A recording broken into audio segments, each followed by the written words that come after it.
Hey everyone, welcome to PunkCast. My name is William Maxwell.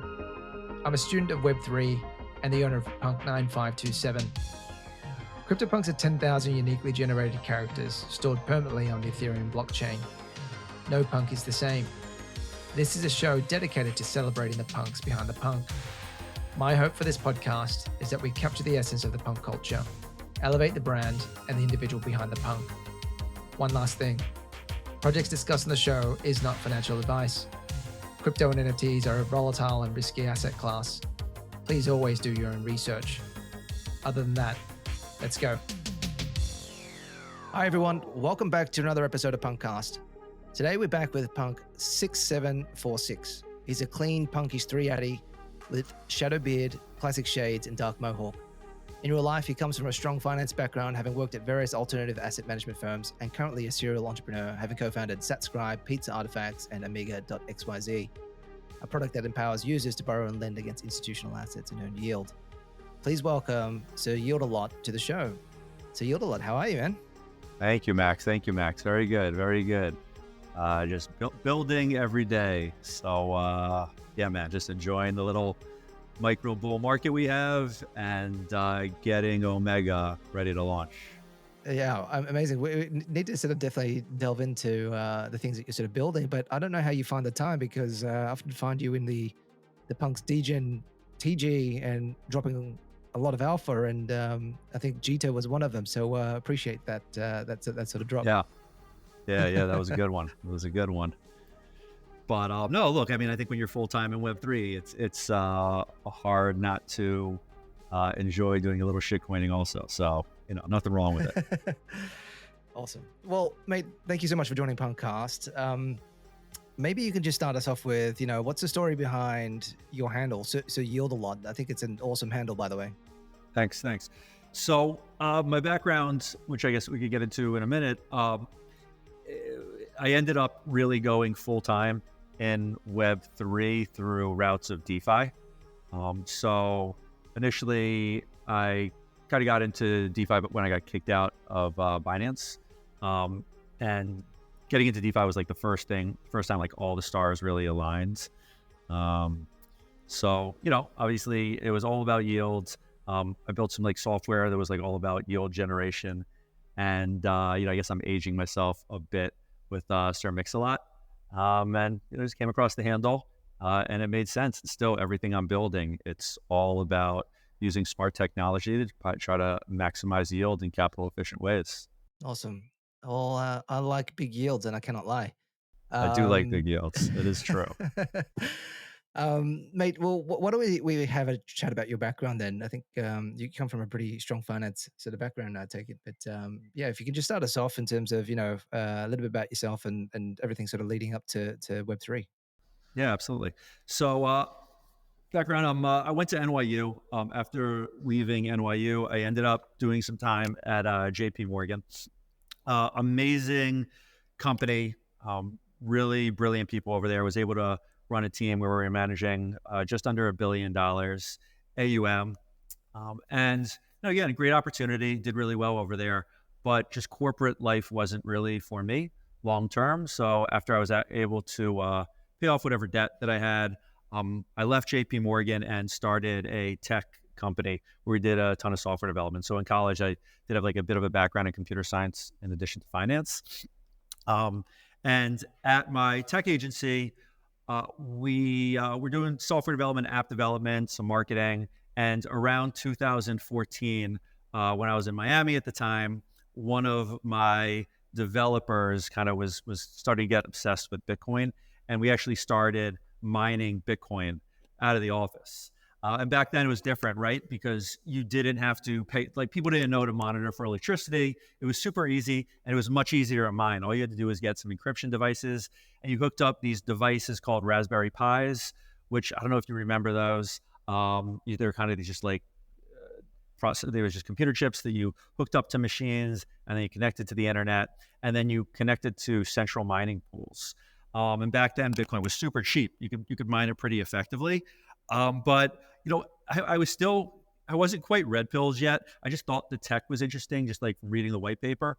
But I was still kind of convinced that the government would stop crypto, and it was more of just like a cool tech than something that was going to revolutionize finance. So back then there was this site called Invito, which ended up turning into Code Canyon and ThemeForest, which are the major sites where you buy like a lot of Web 2 computer code. And they used to accept Bitcoin. So used to just mine Bitcoin constantly and sell it constantly.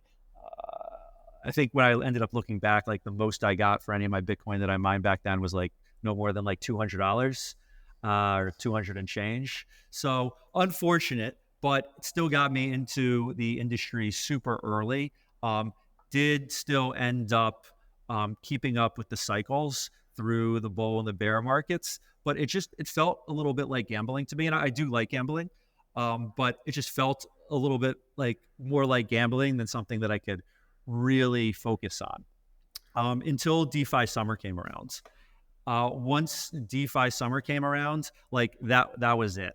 I just got completely obsessed. I was still running my tech agency, and I decided to build some really early DeFi analytics software to try to just get an edge in the market, just because I already had developers working for me. One thing led to another. That software ended up getting acquired by Valkyrie. And I was brought in to run the on-chain division of Valkyrie and launch one of the first fully on-chain hedge funds over there, which my software was the kind of the core infrastructure for it. And that was really where I ended up going full-time Web3. My tech agency is actually still running in the background. Other people manage it for me. And since then, I haven't looked back. At the end of the year, in December 31st, Jan 1st, I left Valkyrie to start up my new venture, which is called Omega. Omega, we had a couple rounds. We raised 1.5 million in January. We just oversubscribed another round where we raised another 2 million. And we're hyper focused on, we have two sides. We actually have an institutional side where we work to generate yield on institutional assets that are held at like qualified custodians. And we also have a retail side where we work directly with the Bitcoin network. Super cool. We're in stealth right now. We should be going live in the next 60 to 90 days. But yeah, watch out for us, Omega.xyz. We have some really big things coming down the pipes. During the time we were building Omega, me and a couple of buddies also, when the ordinal wave came around, obviously super into NFTs, and I have been for quite some time. We put together some software called Satscribe, me and a buddy called NFT Supply on Twitter. And we were the first software that came out where you could inscribe ordinals on rare and uncommon and exotic sats. So it was super cool. Learned a ton about the ordinals eco and the Bitcoin eco, and a lot of those learnings I've kind of applied to Omega as well, and still kind of a big believer in not only ordinals but the whole rare and uncommon sat industry that has been booming under the radar right now, and I think is going to have a massive year in 2024. But to be fair, that is more of a side project. My main priority, without a doubt, is Omega, and Omega is really what I'm going to be driving forward in an aggressive manner moving forward, and super, super excited what we're coming out with. Super grateful for my team and our investors. And again, we're going to be doing some really, really exciting things over the next coming quarter. That's huge, man. So first off, I guess congratulations on the raise. Sounds like the bull market's definitely well and truly back. So Yeah. well done. Thank you. Mate, what a sort of fascinating backstory you have, and you've been through the whole gamut of it. But I'd be interested just to sort of understand. You said that when you first got into Bitcoin, you weren't necessarily red pilled. Then it was sort of DeFi. Do you remember at what point during that DeFi phase you got red pilled, and what sort of application that you sort of got into that where it just sort of clicked for you? I think it was actually kind of like by accident, right? Like I got everyone used to use Binance at the time, Binance Global. There was no such thing as like Binance US. And I don't know if you remember, they did waves. on Binance where they would like kick people out slowly. I got kicked off on the first wave. When like nobody else I knew, everyone else was like still on Binance, and like somehow they got me. And I was actually in Europe at the time, which is weird for them to like catch me as an American user. But they sent me a user, and I was like, okay, this whole DeFi thing was super early during DeFi summer, really, really like the really beginning of it. And they told me they were going to kick me off Binance. I didn't have any other accounts I was really using. So I said, instead of hopping around to another exchange, let me just kind of take the leap. So set up a MetaMask account and kind of set up my Binance address, or the same thing on like the Ethereum address, and just started sending my assets on chain and never looked back. When was that? That was because DeFi summer, was that summer 2020? Yeah, summer 2020, the beginning of summer Yeah. 2020. Yeah, I remember that. That was crazy when people were paying $500 in gas just to earn like 15,000% in yield, and then It and was stacking insane. that. I remember like looking at things during DeFi summer, and yields would be like 300%, 350%, and just thinking like, oh, well, like the yield's so low, this isn't really like worth the opportunity. And just like how crazy of a time that was. Yeah, what a time that was. I think it wasn't user friendly back then, because I remember starting out with like $500 worth of ETH and having to pay $200 worth of gas. It wasn't really worth it for the yield. But I think all the stuff that's coming out today on the layer twos and Solana make it a little bit more user friendly, right? Which is always a good thing. But Yeah, yeah. that's cool. And then so you spoke about Omega briefly. So just want to ask you, like, what was the inspiration behind Omega? Like, what did you sort of see that there was an opportunity or a gap there, and I guess what are you trying to solve with Omega? Like, we're coming in from having a background of institutional finance, working at JP Morgan. I do have a pretty firm belief that there is going to be a massive wave of institutions getting into the space. And that was kind of like the initial first thought, that there aren't enough people kind of serving that institutional wave. So we started kind of building a thesis around that. And also with the whole fallout between like Genesis and Celsius, that there needed to be a more transparent on-chain way for institutions to be able to collateralize assets through qualified custodians, and be able to kind of get reach in smart, responsible ways and capital efficient ways to be able to generate yield. That was like our initial thesis. And then since then, we've really expanded pretty far beyond that and have like a really well-defined retail focus as well. Oh, nice. And yeah, and what about you spoke about, I guess, the ordinal sort of journey as well that you built. Uh, what was it? What was a project called? Yeah, Satscribe. Satscribe. Um, yeah, do you want to help us try and understand that a little bit? I mean, admittedly, I've never really gotten my head around Sats and inscriptions and things like that. Could you maybe just give a quick 101 in terms of what exactly makes a Sat special? Yeah, absolutely. So Satscribe, me and my buddy NFT Supply put together. Again, like we were just kind of seeing like the ordinals movement become a thing.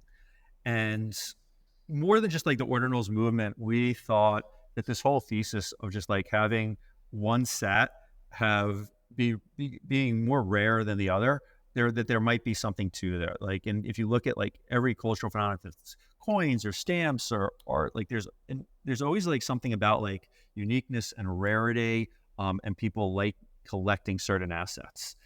So there's this thesis that every single a sat is right short for satoshi, and in one Bitcoin you have 100 million satoshis.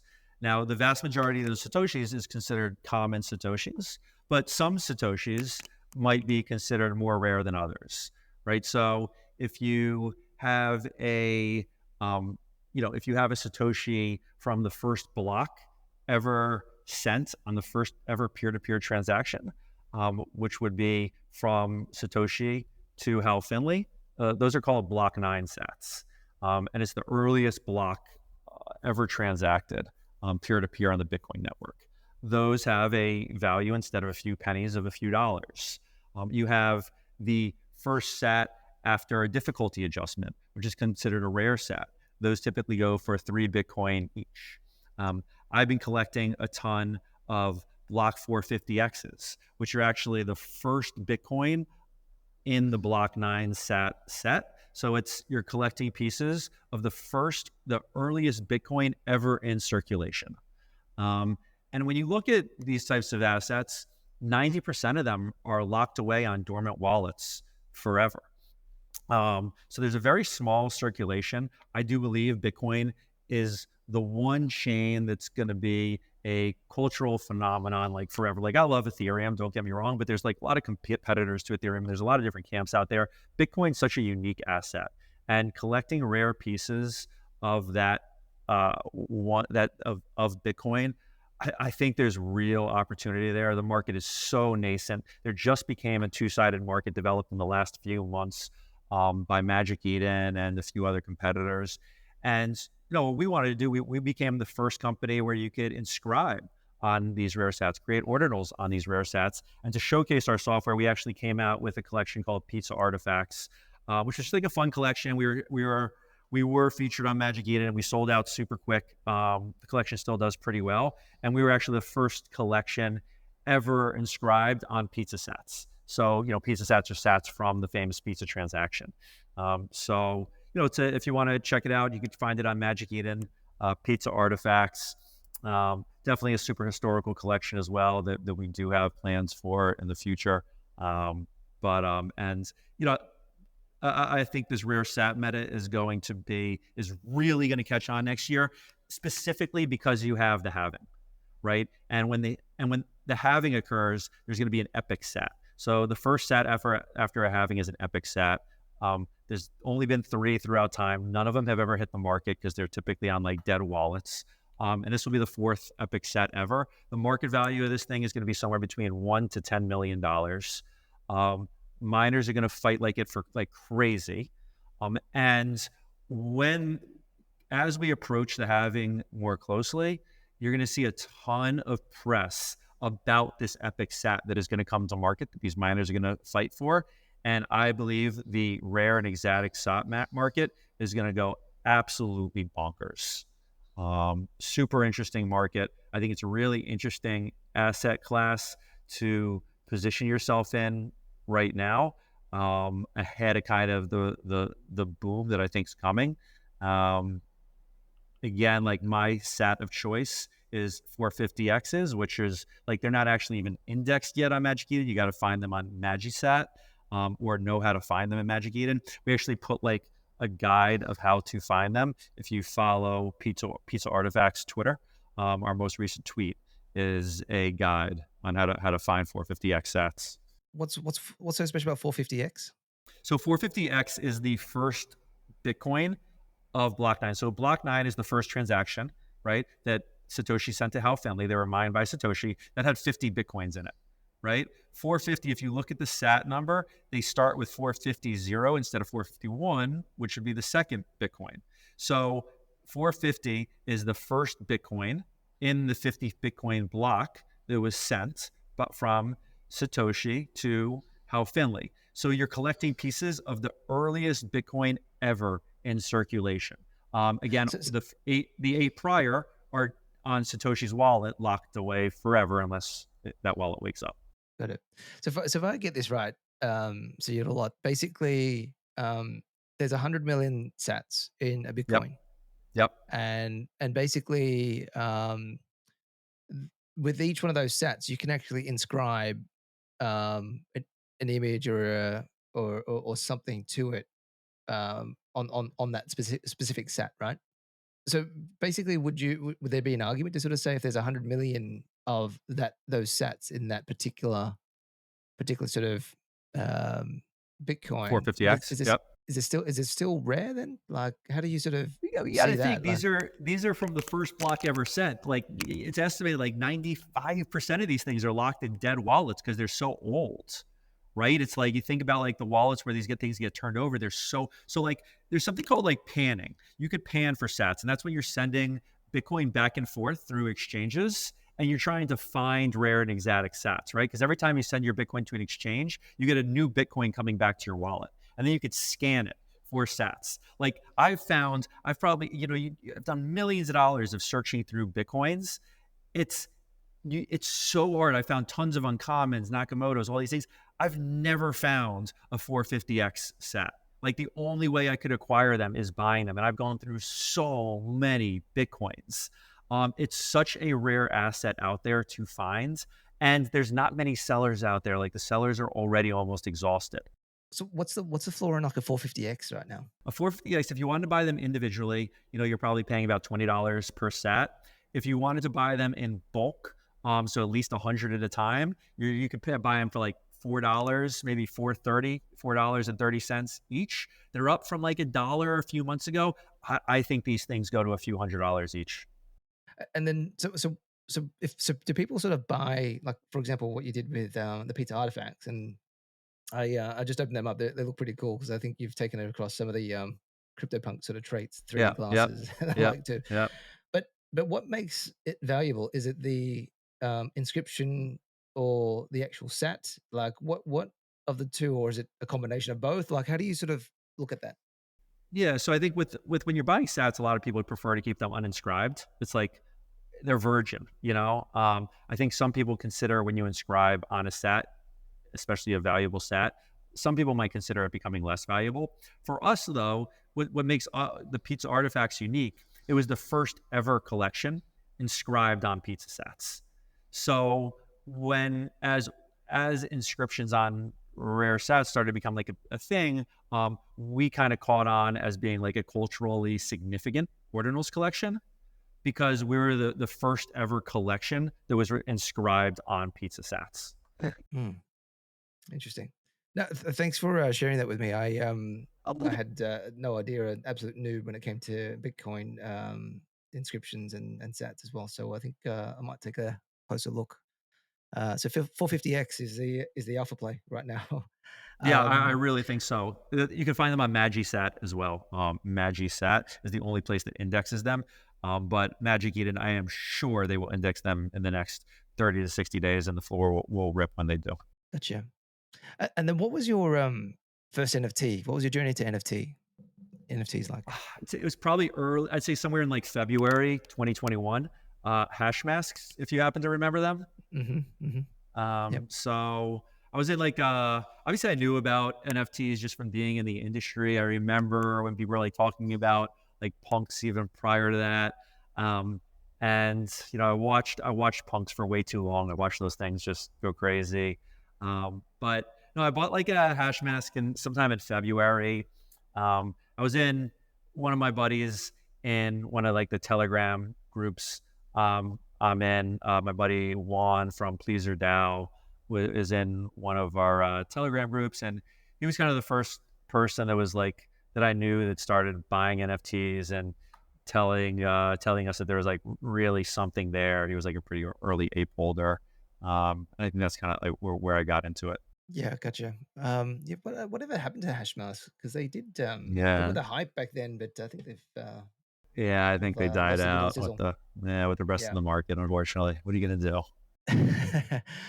And then how did you was it through that group that you stumbled across CryptoPunks? Like what was your sort of introduction to CryptoPunks? Or how were you made aware of them?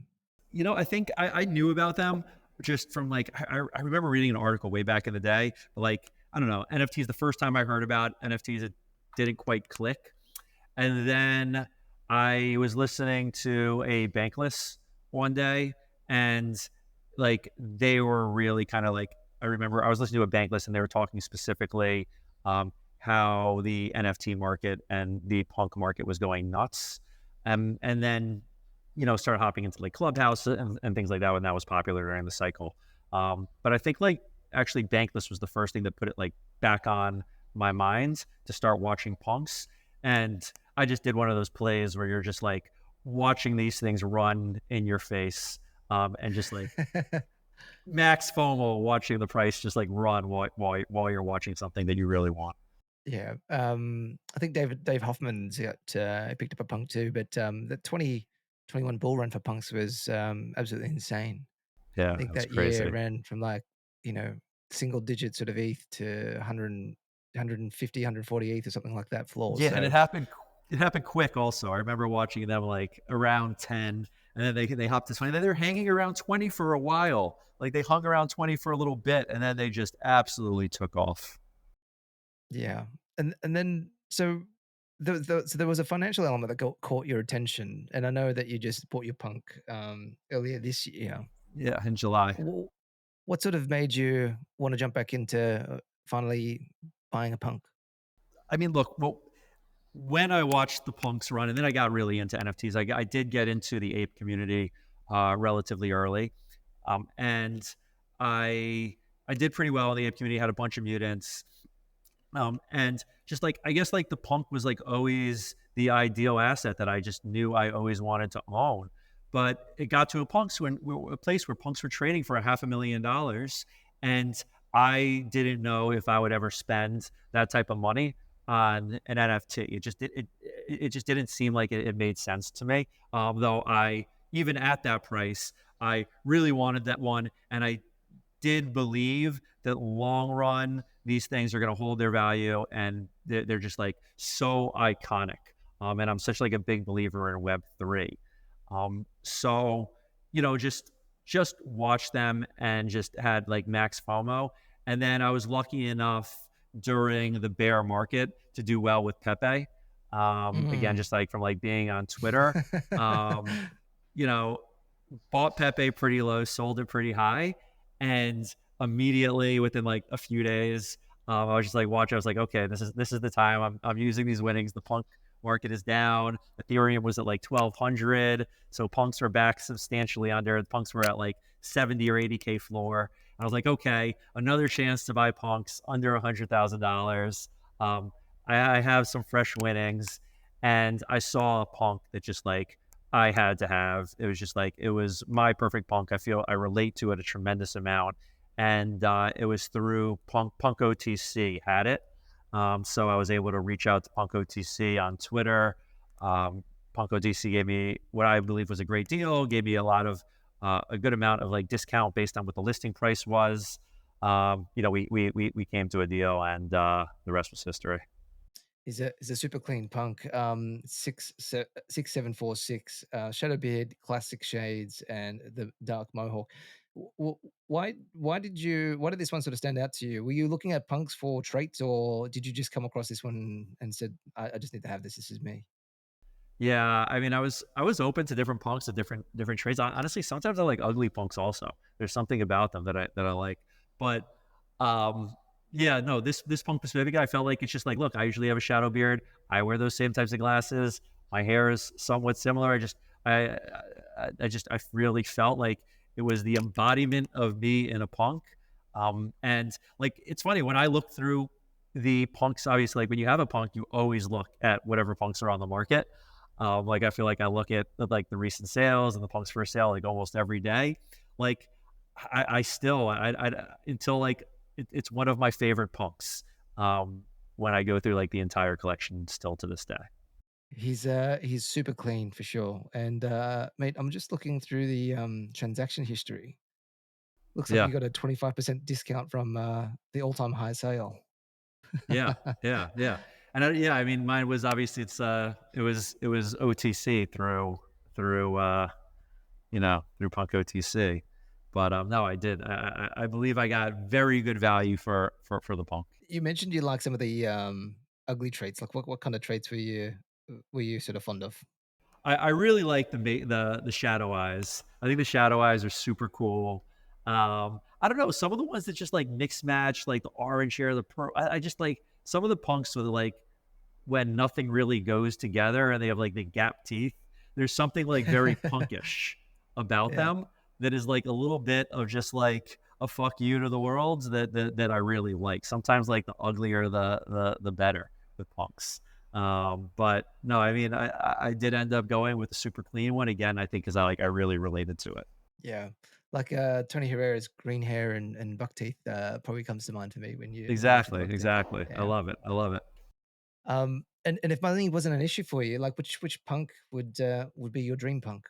I'd say I honestly I like the zombies. I like the zombies better than the aliens.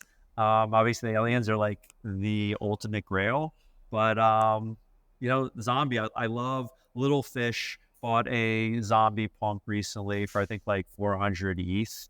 I think that punk was just like an absolute killer. Like I loved it. Zombies and hoodies are my two favorite traits, I'd have to say. Yeah, zombies are really clean. I Yeah. really love the one that I think Gordon Oh yeah, that was sick. Gordon just picked up. That one was Yeah, dope. yeah, yeah. It was a knit cap too, I think. So just a plug for the knit caps. Cool. And what do you know when you've been in the punk community for quite some time and you're quite active in the punk TG Telegram group? Do you have like a series of punk personalities that you like tuning into at all? I mean, look, I think I follow a lot of punks. Honestly, like I'd have to say my one of my favorite punks in the community is somebody that I know personally as well, like Sergito. The guy is just, I think I respect Sergito a lot for multiple reasons. One, like, I'm a builder. I love seeing other builders and he kind of be like sees the me bits. I'm in DeFi. The guy, like, people don't realize it because like Sergito kind of shitposts sometimes, but the guy's like an absolute DeFi whiz. Like I know him when he was initially, me and Sergito met because he was running DeFi at Fireblocks, and Fireblocks is just like a giga institutional player in Web3 that a lot of people might not be familiar with. And obviously he's like one of the kind of initial people that really kind of put together this kind of punk Telegram group and keeps this kind of community super tight. And I also think he's just, I just really like the content he posts as well. So I know he's not like someone with like millions of followers, but like really respect the dude. I think he's one of these guys that is going to do really, really big things in the industry for years to come. Yeah, no, Sugito's always good value too, and he always comes in with a little bit of alpha too. And Yeah. sort of, I think he'd be happy to sort of note. I think I saw you wearing a Blockworks, sorry, a Fireblock shirt. Yeah. Yeah. Fireblocks t-shirt too. So It's a good quality t-shirt. They made some good shirts at the conferences. and how would you describe punk culture for you? Beautifully underrated. Like I got to say, like I was in the ape community for a long time. We put together a DAO called Magic City Apes, which is like a DAO of all the ape holders in Miami. And some of the other communities that I've been in, like Doodles, like everybody's very proud to almost like show how strong the community is all over the place, because like they feel like they have to show the community to almost like support the floor price. But like I think it's super interesting. I wanted a punk because like the punk was such an like iconic asset to me that like I just wanted to have forever. But I think that like the punks don't really like show how strong the punk community is. And like, as you mentioned, like the Telegram chat and all these things, like, and I think it's because like the punks aren't really trying to like show the community as like the what the value is. Like the value of the punk is the punk, right? And I think that it's the community is just like, it's so tight knit. Like we just had a punk meetup in Miami for Art Basel. I do like the Web3 conference circuit. So like we have the punk meetup in Paris for ETHCC, in Singapore for ETH 2049. And everywhere you go, like you could really find like some really interesting people. The community is so full of like builders and brilliant people that are working on real projects that are all looking to help each other and get people involved in each other's projects. But it's so underrated how, in my opinion, how far above the punk community is than any other community out there. And they never flex it. They never shill it. They just keep it super, under the radar, which I think is great. I think it's really nice. Well, why do you think that is? Why do you think? Yeah, but yeah, I think you're right. I mean, punks are generally understated, right? Right. But why do you think? Why do you think that is? Like, we don't go out and show how strong our community is and the like. Yeah, I don't know. I think it's weird. I think if people did know how strong like punks would even have like a higher floor price. But I think we like it that way. Like I think that like we like punks want people in the community that are just like genuine like believers in the asset and that want to be just like long term in this industry. And I think that like the punks just want it to be a little bit more organic. Want the want the asset to speak for itself. Like, as you know, like, we love Yuga and the punks support Yuga, and we're proud to be in the Yuga family. But with that being said, we don't want Yuga to do much for us. Like, we don't want them to touch punks. We want the punks to be independent. Like, we like Yuga, but it's like the punks are a unique group compared to everything else out there. Mm. Well, touching on Yuga now that you've mentioned Yuga, like how did you feel about the Yuga acquisition? I know you've got your punk a little bit later on, but did you Yeah. have a thought or reaction to it? At first, I did not think it was going to be net positive for punks. Then I kind of thought it was going to be like a net negative for apes, because I thought apes kind of always be like like the second class asset. But like, honestly, I think Yuga did it the right way. Um, I think that the acquisition was done well. I think they segmented themselves and they got a really cool asset class. And I think they've handled the community really well. And I do believe that everyone has their missteps. But I've been acquiring some Yuga assets recently, and I think Yuga has a real chance to continue to thrive in the next market. That was interesting, right? Because at that time when Yuga acquired the IP, you were more in the ape community, right? Yeah, yeah, absolutely. I was like firm in the ape community. Absolutely. What was your what were your feeling towards punks then? Did you have any or Max FOMO. Yeah, Max FOMO. Oh, really? Okay. Yeah, yeah, yeah.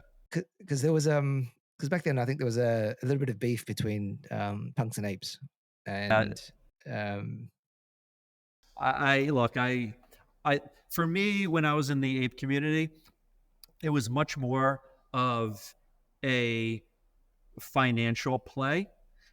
I knew ApeCoin was coming out. There was kind of like rumors of other things that they were doing.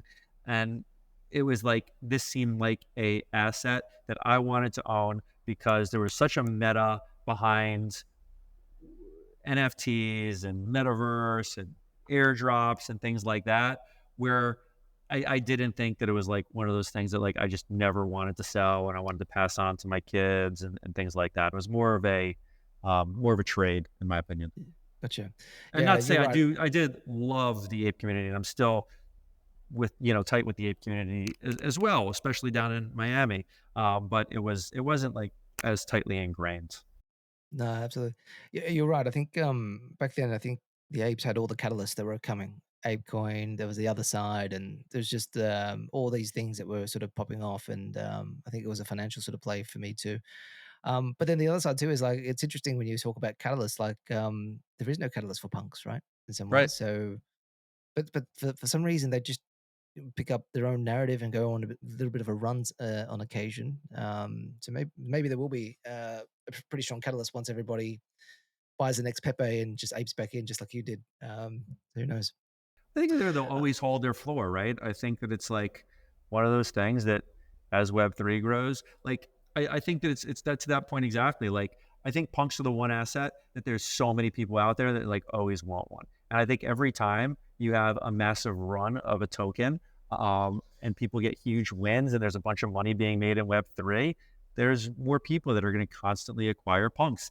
And again, just like I say, like once people buy punks, they vault them, right? So it's like constantly supply being taken off the market.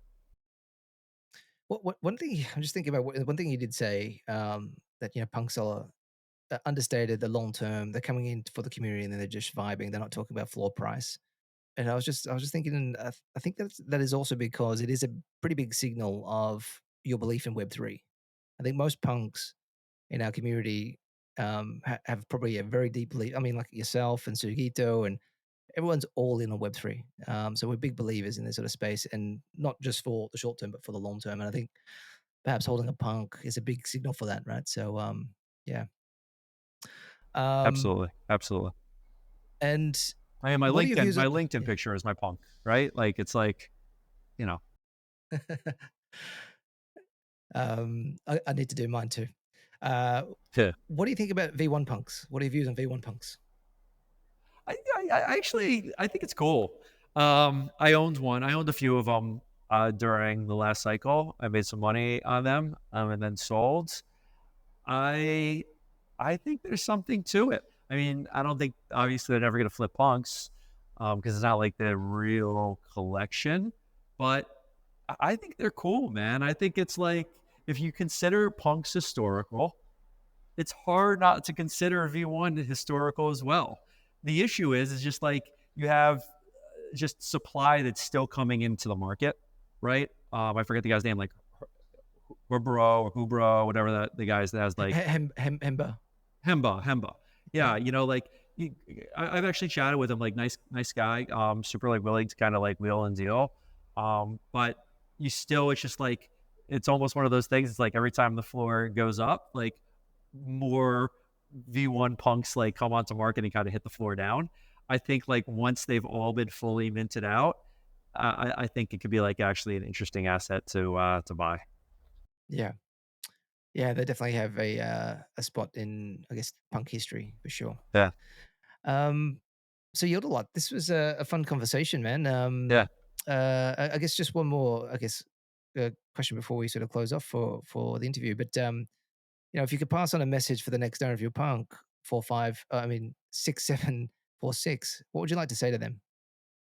Yeah, that would definitely be to my son, because I'm never selling. Gonna pass this down to this family. But yeah, I mean, look, this is an asset to hold dear to your heart. It's a beautiful community, beautiful people. So value it. The one other thing I'll say about these Yuga assets, I love the codas right now. I've been buying codas with anything else. Like whenever I have a win, buying some extra codas. I think that's the Yuga asset really worth acquiring right now that I really keep an eye on. What's okay? You've given us a lot of alpha and before. Why codas? I think I'm just checking out the floor price. It's 4.7 ETH. So I was just buying them a couple weeks ago at like 2.8. I think 4.7 is a steal. Like, look, think about it. We know all the value has been extracted from all the other Yuga assets, right? ApeCoin dropped, land dropped, all these other like mutants dropped. Now we know, and if you look at like all the messaging that's been coming out from Yuga, they're doubling down and focusing on one thing. It's other side. They put over $50 million into this game. And the main character is going to be one thing. It's going to be codas. And you're going to have NFT extraction, ApeCoin extraction. There's going to be all this value in this game. And if you're going to bet on anything, an asset that's worth less than a mutant, way less than an ape, I think these codas are easy 20 ETH by the time the game comes out. I think if you want to hold them into the game, there's real risk of if the game executes or not. I'm rooting for Yuga. I think they'll execute, but I think buying a coda now and at least holding until that game goes live. I mean, I haven't seen many like easy plays in this space where you'll easily make money in ETH terms, in my opinion. Who knows where the market will be, which I am rather bullish in by the end of 2024.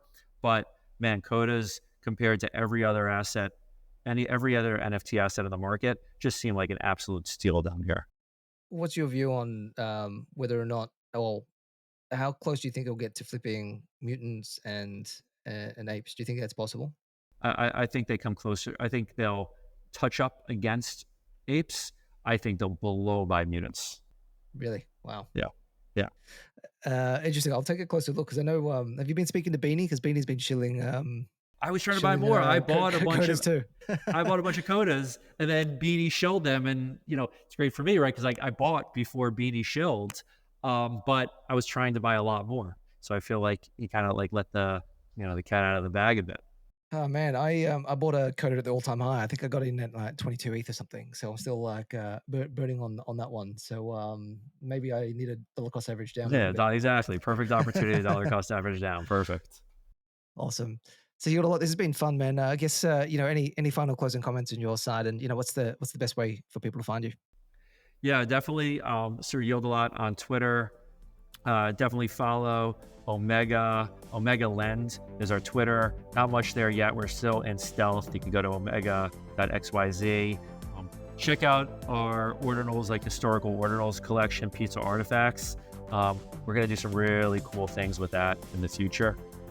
Really cool things. But yeah, it's been a pleasure pleasure, Max. Appreciate you having me. And yeah, punks for life. Punks for life. And guys, that wraps up an episode for PunkCast for the weekend. We'll be back next week with another punk. Bye for now.